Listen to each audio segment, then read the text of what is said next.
Kali ini saya akan membahas tentang BPHTB. Apa sih BPHTB itu? Definisinya adalah pajak atas perolehan hak atas tanah dan atau bangunan. Jadi, BPHTB itu adalah pajak pusat yang dimana dia diatur dengan Undang-Undang Nomor 21 Tahun 1997 dan terakhir diubah menjadi Undang-Undang Nomor 20 Tahun 2000. Kemudian dengan Undang-Undang Nomor 28 2019 tentang PDRD, maka BPHTB ini menjadi objek pajak daerah, yaitu pajak pemerintah kabupaten dan kota. Apa yang dimaksud dengan perolehan hak atas tanah dan atau bangunan? Yaitu perbuatan atau peristiwa hukum yang mengakibatkan diperolehnya hak atas tanah dan atau bangunan oleh orang pribadi maupun oleh badan. Perolehan hak terdiri dari dua, bisa karena pemindahan hak dan karena perolehan hak baru. Pemindahan hak itu bisa jual beli, tukar menukar, hibah, hibah wasiat, waris,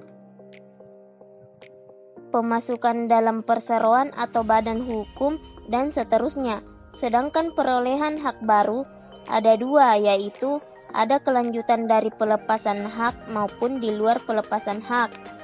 Kemudian terdapat beberapa objek yang tidak dikenakan PBB.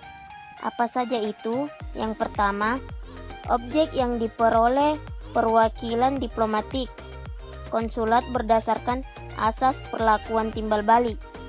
Kedua, negara untuk menyelenggarakan pemerintahan dan atau untuk pelaksanaan pembangunan guna kepentingan umum. Dan terakhir, badan atau perwakilan organisasi internasional yang ditetapkan oleh menteri. Kemudian apalagi yang tidak dikenakan oleh BPHTB, yaitu adalah objek pajak yang diperoleh oleh orang pribadi atau badan karena konversi hak atau karena perbuatan hukum lain dengan tidak adanya perubahan nama. Kemudian orang pribadi atau badan karena wakaf, serta orang pribadi atau badan yang digunakan untuk kepentingan ibadah. Kemudian untuk jual beli NPOP-nya adalah harga transaksi serta untuk menunjukkan pemenang lelang, dan NPOP-nya harga transaksi dalam risalah lelang. Nah, jika NPOP-nya tidak diketahui atau lebih rendah daripada NJOP PBB pada tahun terjadinya perolehan, maka NPOP ditetapkan harus sama dengan NJOP PBB.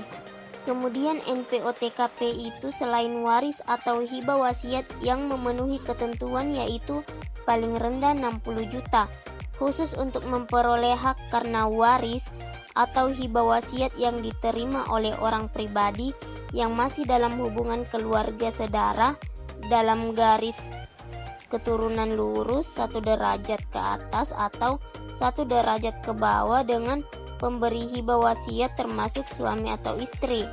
Nah, jadi jika waris atau hibah wasiat yang paling rendah NPOTKP-nya adalah 300 juta, sedangkan selain hibah wasiat atau waris paling rendahnya adalah 60 juta.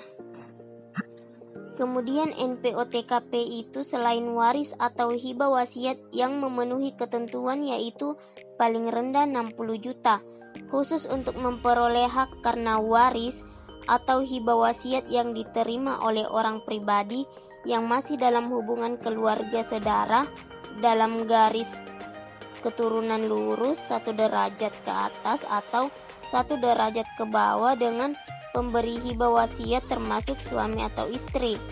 Nah, jadi jika waris atau hibah wasiat yang paling rendah NPOTKP-nya adalah 300 juta, sedangkan selain hibah wasiat atau waris paling rendahnya adalah 60 juta.